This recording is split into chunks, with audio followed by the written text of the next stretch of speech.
31 मार्च 2022 तक कर अवकाश का लाभ उठा सकती हैं। हम उम्मीद करते हैं कि प्रवासी मजदूरों के लिए किफायती किराए के आवास की आपूर्ति को बढ़ावा मिलेगा। इसके लिए मैं अधिसूचित किफायती किराया आवास परियोजनाओं के लिए कर में छूट की अनुमति देने का प्रस्ताव करती हूँ।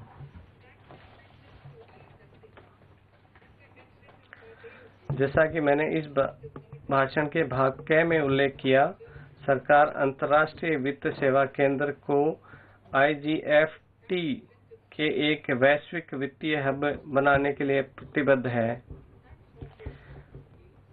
पहले से दिए गए प्रोत्साहनों के अलावा मैं अन्य बातों के साथ साथ एयरक्राफ्ट लीजिंग कंपनियों की आय से पूंजी लाभ के लिए कर अवकाश, विदेशी पट्टाकर्ताओं को दिए गए एयरक्राफ्ट पट्टा किराया के लिए कर छूट, IFSC में विदेशी निधियां ले जाने के लिए कर प्रोत्साहन और IFSC में स्थित विदेशी बैंकों के निवेश प्रभाग को कर छूट की अनुमति शामिल करने का प्रस्ताव करती हूँ। अध्यक्ष महोदय, करदाताओं की अनुपालना सुगमता के लिए वेतन, आय, कर भुगतान, TDS आदि ब्यौरे कर विवरणी में पहले से भरे हुए आते हैं। कर विवरणी भरना और आसान बनाने के लिए सूचीबद्ध प्रतिभूतियों से पूंजी लाभ, लाभांश, आय और बैंकों तथा पोस्ट ऑफिस आदि से प्राप्त ब्याज के बारे में पहले से ही भरे हुए होंगे। छोटे न्यासों को राहत,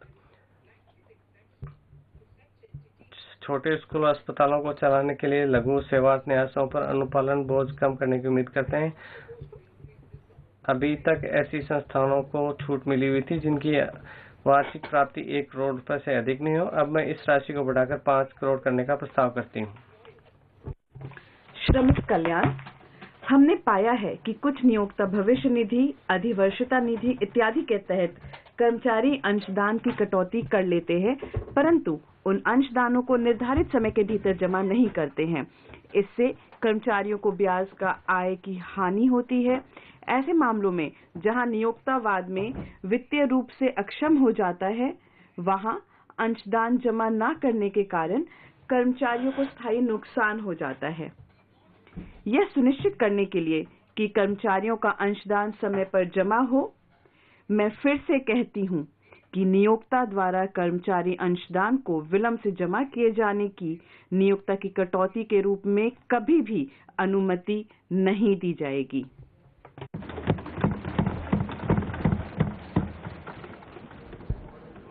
Incentives for startups. स्टार्टअप्स के लिए प्रोत्साहन।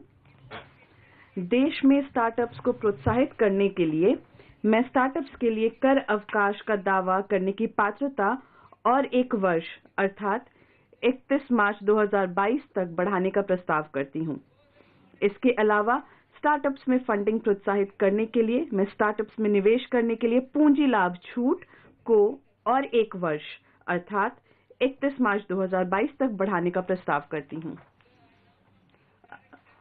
महोदय, अब मैं अप्रत्यक्ष कर प्रस्ताव की बात करूंगी, GST। इससे पहले कि मैं अपने अप्रत्यक्ष कर प्रस्ताव पर आऊं, मैं सदन को GST के बारे में बताना चाहूंगी। GST अब